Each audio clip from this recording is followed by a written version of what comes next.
আলোঘর প্রকাশনা নিবেদিত শিক্ষা সংস্কৃতি অনির্বাণ অনুষ্ঠান থেকে আপনাদের সবাইকে শুভেচ্ছা জানাচ্ছি আমি ইকবাল খন্দকার। আশা করছি সবাই ভালো আছেন। আশা করছি আগামী কিছু সময় আমাদের সঙ্গেই থাকবেন। দর্শক, সাপ্তাহিক এই আয়োজনে আমরা কথা বলি আমাদের বরেণ্য মানুষদের সঙ্গে, জানি তাদের কর্মজীবনের কথা, জানি তাদের ব্যক্তিজীবনের কথা। তারই ধারাবাহিকতায় আজ আমাদের স্টুডিওতে যিনি উপস্থিত আছেন তিনি এম.এন. আমিন। তিনি লেখক, তিনি বাংলাদেশ ব্যাংকের সাবেক নির্বাহী পরিচালক। স্যার, কেমন আছেন? ভালো আছি ইনশাল্লাহ। স্যার, প্রথমেই যদি আপনি আপনার শৈশবটা সম্পর্কে বলেন, কিভাবে বেড়ে উঠেছিলেন, কোথায় বেড়ে উঠেছিলেন? ধন্যবাদ। আসলে আমি এক গ্রামের, নিভৃত গ্রামের ছেলে। সেখানেই আমার এক গ্রামে জন্ম। সে নর্থ বেঙ্গলের, উত্তরবঙ্গের কোনো একটি গ্রাম। সেখানে আমার জন্ম। আমার জন্ম যেখানে, সেখানে শহর থেকে বেশ দূরে, একেবারে নিভৃত পল্লীতে। সেইখানে আমি একেবারে মুক্ত পরিবেশে, প্রকৃতির কোলে আমি বলা যায় খেলতে খেলতে বড় হয়েছি। খেলতে খেলতে স্কুলে গিয়েছি বন্ধুবান্ধবদের সাথে, ছেলেমেয়েদের সাথে, গ্রামের পাড়ার প্রতিবেশীর ছেলেমেয়েদের সাথে আমি স্কুলে গিয়েছি এবং এভাবেই আমি ধীরে ধীরে বেড়ে উঠেছি। আমার স্থানীয় স্কুলে, গ্রামের 3 গ্রামের মাঝখানে আমাদের সেই স্কুলটি প্রতিষ্ঠিত ছিল এবং এখনও আছে। সেখানেই আমি আসলে লেখাপড়া শুরু। আচ্ছা স্যার, একজন লেখক ছোটবেলা থেকেই লেখক কীরকম যে তিনি শুধু লিখবেন সেই সময়টায় বা সেই সময় থেকে লেখালেখি শুরু করবেন, বিষয়টা এরকম না। তার ভাবনার জগৎটা অন্যরকম থাকে, অন্য 10 জনের চেয়ে আলাদা থাকে। একটা ছেলে যখন খেলার প্রতি আকৃষ্ট থাকে, একজন লেখক যে হবে বা বড় হয়ে লেখক হবে, সে হয়তো খেলার দিকে এতটা মনোযোগী থাকবে না, সে ভাববে, অন্যভাবে ভাববে। আপনার লেখক হওয়ার ভাবনাটা তখনই ছিল কি না? দেখুন, আমি আসলে ওই ছোটোকাল থেকে আমি একটু ইন্ট্রোভার্ট টাইপের ছিলাম এবং আমার একটা ইমোশান কাজ করতো যে আমি একদিন বড় হয়ে কবি হব, বা লেখালেখির সাথে যুক্ত থাকব। কিন্তু আসলে আমাকে লেখক এখানে বলা হয়েছে। অনেকে আমার পত্রপত্রিকায় আমার যে কিছু লেখালেখি প্রকাশিত হয়েছে, সেখানে কেউ অর্থনীতিবিদ বলেছে, কেউ গল্পকার বলেছে, কেউ আসলে এগুলোর আমি কোনো কিছুই হতে পারিনি। আমি লেখালেখির সাথে আমার এটা মনের গভীরে এটা স্থান করে আছে বাল্যকাল থেকে। যখন 4র্থ বা 5ম শ্রেণীতে পড়ি, তখনই আমি বলা যায় ছোট ছোট কবিতা আমি মুখে মুখে আবৃত্তি করতাম এবং সেগুলো কখনো কখনো খাতায় লিখে রাখতাম। একটি পুরো খাতা ভরিয়েও ফেলেছিলাম কবিতা দিয়ে, কিন্তু সেগুলো আসলে কবিতা হয়েছে কিনা আমি ঠিক এই মুহূর্তে এগুলোর অ্যাসেসমেন্ট করার কোনো সুযোগ নেই। সেগুলো আমার আছে লেখা, কিন্তু পরবর্তীতে আমি ধীরে ধীরে বাস্তব জীবনের নানা পর্যায়ে আর কি আমার চাকরি গ্রহণ করতে, আমি পড়াশোনার লেখাপড়া শেষ করে চাকরিতে প্রবেশ করি। আচ্ছা, ওই সময়টা আপনি যেটা বললেন যে কবিতা লেখার, আমরা জানি প্রত্যেক লেখক তার লেখালেখি জীবন শুরু করেন কবিতা দিয়ে। বেশিরভাগ ক্ষেত্রে সেগুলো হয় প্রেমের কবিতা। আপনি যে কবিতাগুলো লিখতেন, প্রেমের কবিতা ছিল কিনা বা নির্দিষ্ট কাউকে উদ্দেশ্য করে লেখা ছিল কিনা? বললাম যে আমার ভিতরে একটা রোমান্টিক সিজম আগে থেকে ছোটকাল থেকেই আমার ভিতরে সেটা কাজ করেছে। এবং সেই সাথে আমি আমাদের স্থানীয় আমার কিছু বন্ধু বান্ধবদের নিয়ে আমি আসলে বই সংগ্রহ করি এবং বই পড়া শুরু করে দিই। সেখানে আমি রবীন্দ্রনাথের সোনার তরী, তারপর জসিমউদ্দিনের নকশিকাঁথার মাঠ, সুজন বাদিয়ার ঘাট, এইগুলো পড়ে আমি এত আনন্দিত, আমার চিত্তলোকে একটি অন্য রকমের ভাবের উদয় হতো। আমি জসিমউদ্দিনের ধানক্ষেত, বালুচর, রাখালি এসব কবিতা ওই সময় আমি পড়ে ফেলাই 4-5 থাকতেই। ওখানে এখনও আমার জসিমউদ্দিনের বালুচর কবিতার 2টি লাইন আমি বলতে পারি, যেটা আমার ভিতরে এখনও সেই ভাবের জগৎকে একেবারে সীমাহীনের উদ্দেশ্যে ছেড়ে দেয়, উন্মিলিত করে দেয়। সেটা হলো যে আজও বসে আছি এই বালুচরে, দুহাত বাড়ায়ে ডাকি, কাল যে আসিল এই বালুচরে, আর সে আসিবে নাকি। এই যে একটা হাহাকার, সেইটা আমি এখনো অনুভব করি আমার ভিতরে। আপনার কি মনে হয়েছে আপনি যখন লিখতে শুরু করলেন তখন আপনার লেখা, সেই লেখার উপরে জসীমউদ্দিনের প্রভাব ছিল, বা যাদেরকে আপনি প্রিয় কবি বলে জানতেন, প্রিয় লেখক বলে জানতেন, তাদের প্রভাব ছিল আপনার লেখার উপরে? জি, অবশ্যই। বিশেষ করে কার কথা বলবেন যিনি প্রভাব আমি ফেলেছেন? আমি নজরুলের কবিতা এবং নজরুল কবি নজরুলের কবিতাও আমি ওই সময় থেকে পড়া শুরু করি। তার সাম্য কবিতা, তার সর্বহারা, অগ্নিবীণা, এবং আমি ওই সময় ইসমাইল হোসেন সিরাজীর অনল প্রবাহ এগুলো পড়াশোনা করেছি। ওগুলো থেকে আমি অনুপ্রাণিত হয়েছি অনেক অনেক ক্ষেত্রে, এবং আমি এখনও রবীন্দ্রনাথের সোনার তরী আমাকে এখনও ভাবিত করে, আমাকে কল্পনার সাগরে নিয়ে যায়, ভাসিয়ে নিয়ে যায়। গগনে গরজ মেঘ ঘন বরষা, কুলে একা বসে আছি নাহি ভরসা, রাশি রাশি ভাড়া ভাড়া ধান কাটা হলো সারা, ভরা নদী ক্ষুরধারা খর পরশা। এই যে একটা ভাবনা, সেখানে রোমান্সের সাথে সাথে একটা গভীর একটা ভাবনা আমার ভিতরে আসা, এখনও আমি সেটা অনুভব করি। স্যার, সেই গ্রামের জীবন, তারপর ঢাকায় আসা, কত সালে ঢাকায় আসলেন? আমি এসএসসি পাশ করেছি আমি গ্রামের স্কুল থেকে। আমি বললাম যে আমার গ্রামের স্কুলে আমি পড়াশোনা করেছি। এখান থেকে পাশ করার পর আমি রাজশাহী ওল্ড গভর্নমেন্ট কলেজে ভর্তি হই। সেখান থেকে ইন্টারমিডিয়েট পাশ করার পরে আমি ঢাকা বিশ্ববিদ্যালয়ে চলে আসি। আমি ইংরেজি বিভাগে পড়াশোনা করেছি। সেখান থেকে পাশ করে পরে প্রফেশনাল একটা ডিগ্রি নিয়েছি, আমি MBA করেছি। যাই হোক, আপনার লেখালেখি জীবন, আপনার কর্মজীবন সম্পর্কে আরও জানবো। স্যার, আপনার লেখার প্রসঙ্গে আরও কথা বলবো, তার আগে একটা বিষয় বলি। আমাদের এই অনুষ্ঠানের পৃষ্ঠপোষক যারা, আলোঘর প্রকাশনা, তারা স্কুল পর্যায়ে বইমেলা করে। এই বিষয়টা নিশ্চয়ই আপনি জানেন, বা আপনার যে বইগুলো, সেই বইগুলো নিশ্চয়ই বইমেলায় পাওয়া যায়, যেহেতু আলোঘর থেকে আপনার বেশ কিছু বই প্রকাশিত হয়েছে। এই যে স্কুল ভিত্তিক বইমেলা, এই বিষয়টা সম্পর্কে আপনি কতটুকু জানেন, অথবা বিষয়টাকে আপনি কিভাবে দেখেন?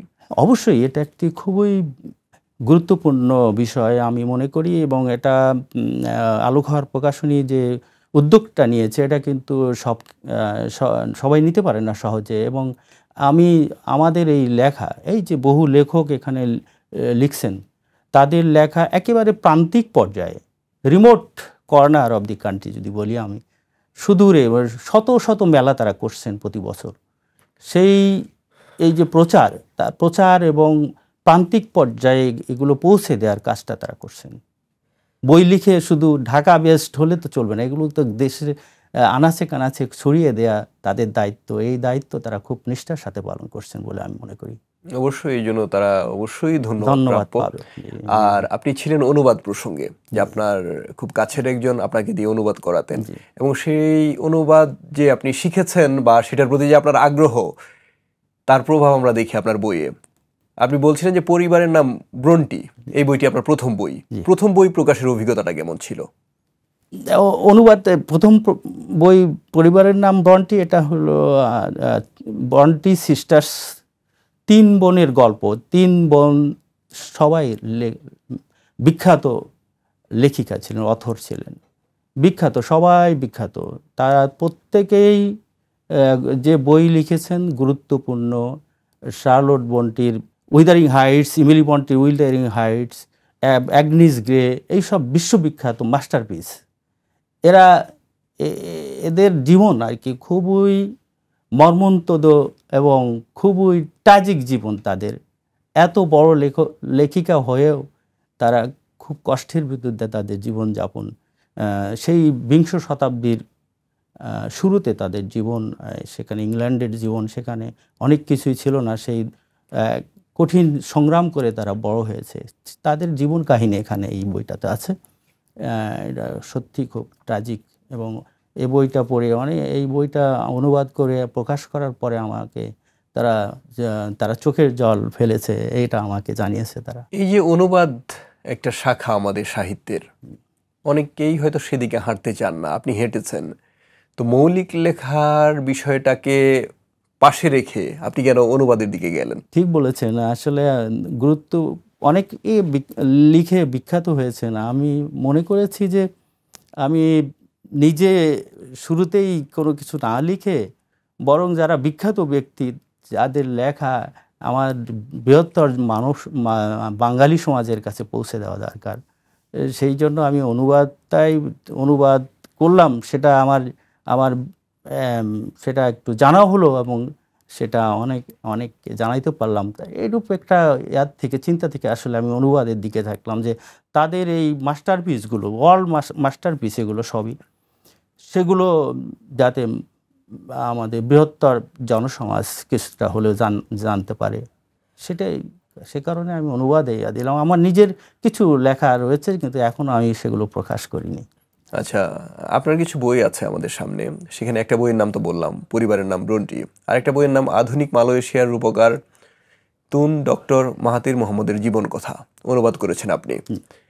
তার জীবন কথা বা তার জীবনী অনুবাদ করতে গিয়ে নিশ্চয়ই অনেক পড়তে হয়েছে, অনেক প্রস্তুতি নিতে হয়েছে। কি ধরনের প্রস্তুতি ছিল? তিনি রাজনৈতিক ব্যক্তিত্ব এবং একজন অর্থনৈতিক সংস্কারক তাকে বলা যেতে পারে, এবং দক্ষিণ পূর্ব এশিয়ার খুবই গুরুত্বপূর্ণ ব্যক্তি। তাকে বলা হয় জায়ান্ট অফ এশিয়া। সুতরাং এই মানুষটার কর্মজীবন, তার গুণাবলী ইত্যাদি যদি এটা তো অটোবায়োগ্রাফি থেকে, তার নিজের লেখা জীবনস্মৃতি থেকে আমি নিয়েছি। তার বিশাল বইটির নাম হলো আসলে ডক্টর ইন দ্য হাউস। এই বইটা উনি এটা বিশাল আয়তনের বই। সেখান থেকে আমি বাছাই করা কিছু আর্টিকেল নিয়ে এটা আমি অনুবাদ করেছি। এই যে আরো কিছু বই আছে, দ্য প্রিন্স, এটা কোন প্রিন্স? প্রিন্স এটা ইটালিয়ান দার্শনিক নিকোলো ম্যাকিয়াভেলির লেখা প্রিন্স।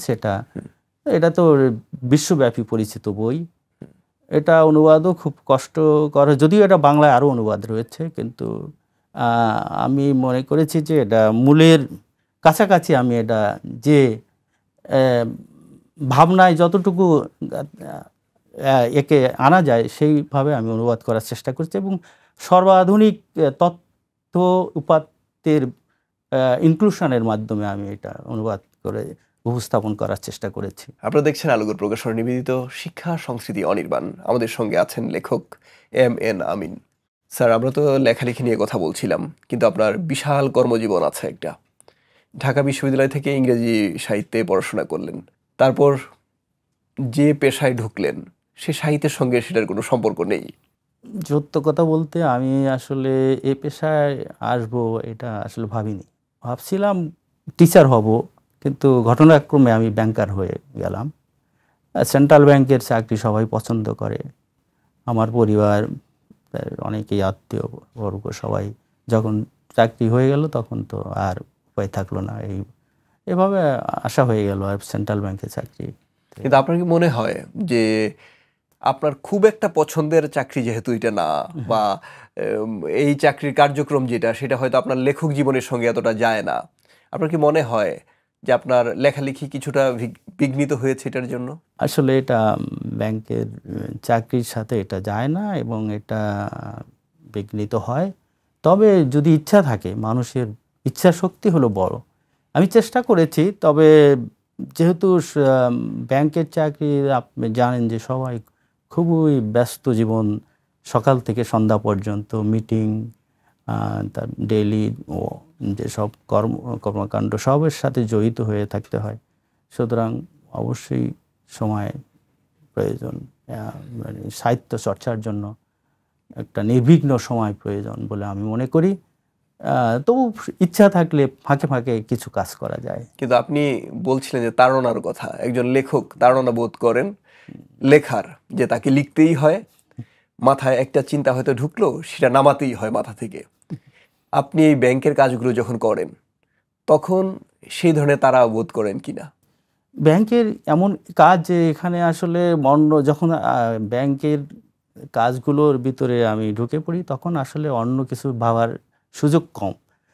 কিন্তু অন্য সময় অবশ্যই যখন আমি ব্যাংক থেকে আমি তো বের হই ব্যাংকের বাইরে যখন চলে আসি, তখন আমার সবসময় এটা আমাকে তাড়িত করে যে আমাকে ফিরে যেতে হবে একটু লেখালেখির দিকে, হয়তো কিছু না কিছু একটা লিখি। আরেকটা বিষয়, অনুবাদ করার মতো কিন্তু অনেক বই আছে। আপনি যেটা অনুবাদ করলেন সেটা ছাড়াও চারপাশে অনেক বই আছে যেটা চাইলে অনুবাদ করা যায়, কিন্তু আপনি একটা বইকে বেছে নিয়েছেন। বইটা বেছে নেওয়া বা নির্বাচন করার কাজটা কিভাবে করেন, বা কোন কোন দিক বিবেচনা করে আপনি ভাবেন যে এই বইটাই আমি অনুবাদ করব? এটা গুরুত্বপূর্ণ প্রশ্ন আসলে। এটা খুব জটিল, কারণ আমাদের so many books so little time, একটা বিখ্যাত একটা উক্তি রয়েছে যে এত পুস্তক প্রতিনিয়ত হচ্ছে, প্রকাশ হচ্ছে, সময় কম। এগুলো সময় খুব কম। এটা অনেকের সাথে আলোচনা করি এবং আলোঘরও আমাকে হেল্প করে যে আপনি এই বইটা করেন। আমি এখন যেটা অনুবাদ করছি এটা অবশ্যই আমেরিকা, কানাডা থেকে আমার এক বন্ধু অনুরোধ করেছে যে এটা ইউরোপে বেস্ট সেলিং বই হয়েছে, তুমি এটা অনুবাদ করার চেষ্টা করো। এটা একটা আমার ভিতরে করেছে। এটা আমি প্রিন্স হ্যারির একটা স্পেয়ার আছে, স্পেয়ার মানে স্মৃতিকথা আর কি, ওনার একটা প্রিন্স হ্যারি, এখানে তার যে রয়্যাল যে এনভায়রনমেন্ট, রয়্যাল ফ্যামিলি ভিতরে যে এত কিছু জটিলতার, এত কিছু যে ঘটনা ঘটে যাচ্ছে, এইসব বিস্তারিত ওই বইটাতে আছে এবং এটা আমি অনুবাদ শুরু করেছি। অনুবাদের একটা ব্যাপার থাকে যে একেবারে শাব্দিক অনুবাদ আর একটা ভাবার্থ। জি জি, আপনার দৃষ্টিতে কোনটা প্রাধান্য পায়, বা আপনার কাছে কোনটা প্রাধান্য পায়? অনুবাদ অবশ্যই আক্ষরিক, এবং আক্ষরিক মিনস আমি বলতে চাচ্ছি যে ভাব ও ভাষায় অনুবাদের যে লাইনটা আপনি অনুবাদ করছেন, আপনার ভাব ও ভাষায় যতটুকু মেলে ততটুকু পর্যন্ত আপনি যাবেন, অন্তত সেই পর্যন্ত যাবেন, যাওয়ার চেষ্টা করবেন। তাহলে সেই অনুবাদটা গ্রহণ, এবং এটা বোধগম্য হতে হবে। ভাষায় অনেক সময় অনুবাদ এমন হয় যে অনুবাদ করে গেলেন কিন্তু বোঝা যাচ্ছে না, কাজেই বোধগম্য করে উপস্থাপন করা। মহাকবি কবিগুরু গ্যাটেও বলেছেন যে যে সাহিত্যকর্ম অনুবাদে বোঝা যায় না সেটা শ্রেষ্ঠ সাহিত্য নয়। কাজেই অনুবাদ বোধগম্য করে উপস্থাপন করাটা হলো সবচেয়ে জরুরি, যাতে অন্য ভাষার মানুষ সেটা পড়ে বোঝে। অনুবাদের বাইরে যদি লেখালেখির কথা বলি, কি ধরনের লেখা লেখেন? সেই যে একটা বয়সে কবিতা লিখতেন, কবিতার চর্চা আর কি আছে? না, কবিতার চর্চা এখন আর তেমন করি না। তবে মাঝে মাঝে এমনি যা মনে আসে সেগুলো আমি খাতায় টুকে রাখি, কিন্তু ওইভাবে যে ফর্মালি লেখা এটা করি না, করছি না। কিন্তু আরেকটা বিষয়, আপনি যে পেশায় আপনার পেশা জীবন কাটিয়েছেন, সেই বিষয়গুলোর উপরে কিন্তু বই হতে পারে বা অনেকেই লিখছেন। জি, আপনার কোনো লেখা আছে কিনা, বা লেখার ইচ্ছা আছে কিনা? আমার আর্টিকেল আছে, তবে বই নেই।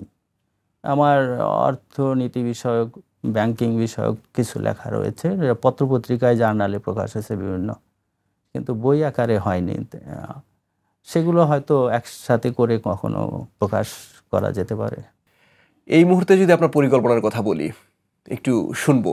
লেখক জীবন কিংবা আপনার কর্মজীবনের যে সমাপ্তির পর তো একটা পরিকল্পনা থাকে, তবু ইয়েস, সব মিলে পরিকল্পনাটা কি? যেটা বললেন যে আমার কর্মজীবন বিষয়, যেখানে আমি কাজ করেছি তার অভিজ্ঞতার আলোকে আমি কোনো কন্ট্রিবিউট করার সুযোগ রয়েছে আর কি, সেটা তো অবশ্যই সত্য। এবং যারা কমিটেড তাদের কিছু করা উচিত বলে আমিও মনে করি। আপনার মতো আমি হয়তো আমার কিছু লেখা রয়েছে, সেগুলোর সাথে আরও কিছু যোগ করে আমি হয়তো আগামীতে কিছু প্রকাশ করার রয়েছে, ইচ্ছা রয়েছে। কিন্তু এখন আমার যেটা বললেন যে আমি আর কি প্ল্যানিং বা কর্মজীবনের পরিকল্পনা কি আছে, আমি আসলে আমি গ্রামে ছেলে, গ্রামের আমার জন্ম, সেখানে আমি বেড়ে উঠেছি। আমি গ্রামে ফিরে যেতে চাই। আমার কিছু পারিবারিক সম্পদ রয়েছে, সেখানে আমি একটা লাইব্রেরি এবং একটা গবেষণাগার তৈরি করব, এটাই আমার। খুবই চমৎকার পরিকল্পনা। এই এবং পরিকল্পনা আমি এখানে আপনাকে আমার হয়তো আমি বলতে চাই না, কিন্তু এগুলা বলছি এ কারণে যে এটা হয়তো কারো অনুপ্রেরণার কারণও হয়ে যেতে পারে, যে আমি গরিব ছেলে মেয়েদের জন্য আমি একটি কোচিং সেন্টার 15-20 বছর ধরে চালাই। সেখানে টিচার রয়েছে, তারা বিনা পয়সায় বলা যায় সেখানে তাদের শিক্ষা দেয় এবং সেখানকে পড়াশোনা করে বেশ ভালো ভালো রেজাল্ট, একজন গত বছরের এটা মেডিকেলে চান্স পেয়েছে, এটা আমার তৃপ্তির জায়গা। অনেক ধন্যবাদ আপনাকে। তবে একটা ছোট প্রশ্ন, কারণ একজন লেখকের লেখালেখি জীবন সম্পর্কে হয়তো জানেন, একজন কর্মজীবীর তার কর্মজীবন সম্পর্কে জানেন, কিন্তু পরিবার সম্পর্কে খুব বেশি জানা হয় না। এই প্রশ্নটা হয়তো শুরুতেই করা উচিত ছিল, তবে একটু জানবো খুব ছোট করে আপনার পরিবার সম্পর্কে। আমার 3 মেয়ে, ওরা বড় মেয়ে আমি বিবাহিত, ও ব্যাংকে চাকরি করে, বিবিএ এমবিএ করা। দ্বিতীয়টা হলো ইকোনমিক্সে অনার্স করে ব্র্যাক ইউনিভার্সিটিতে। ও এ লেভেল এ লেভেল করেছে Turkish of international school and college থেকে। আর ছোট মেয়ে ক্লাস 8-এ পড়ে, 8ম শ্রেণীতে পড়ে, ও উত্তরাতে একটা স্কুলে। অনেক ধন্যবাদ আপনাকে আমাদের অনুষ্ঠানে সময় দেওয়ার জন্য। ভালো থাকবেন আপনি। আমার সামনে আপনার 4টা বই, আশা করব আবার যখন আপনার সঙ্গে কথা হবে আরও অনেক বেশি বই থাকবে, আপনার লেখা বই। আপনার জন্য শুভকামনা। থ্যাংক ইউ ভেরি মাচ আপনাদের সকলকেই। দর্শক, এতক্ষণ আমরা কথা বলছিলাম লেখক এবং বাংলাদেশ ব্যাংকের সাবেক নির্বাহী পরিচালক MN আমিনের সঙ্গে। তিনি কথা বলছিলেন তার ব্যক্তিজীবন সম্পর্কে, বলছিলেন তার বর্ণাঢ্য কর্মজীবন সম্পর্কে। দর্শক, আমরা অনুষ্ঠানের শেষ পর্যায়ে চলে এসেছি। প্রত্যেক পর্বে আমরা অতিথিকে বই উপহার দিই তার সংরক্ষণের জন্য, পড়ার জন্য। আজকেও দেব, তবে তার আগে আমি বিদায় নিচ্ছি। এই অনুষ্ঠানটি প্রচার হয় প্রতি রবিবার রাত 8:30টায়, আর প্রচারিত পর্বগুলো দেখা যায় জিটিভির ইউটিউব চ্যানেলে। সবাই দেখবেন, সবার জন্য শুভকামনা। আবারও এই অনুষ্ঠান দেখার আমন্ত্রণ জানিয়ে বিদায় নিচ্ছি আমি, ইকবাল খন্দকার।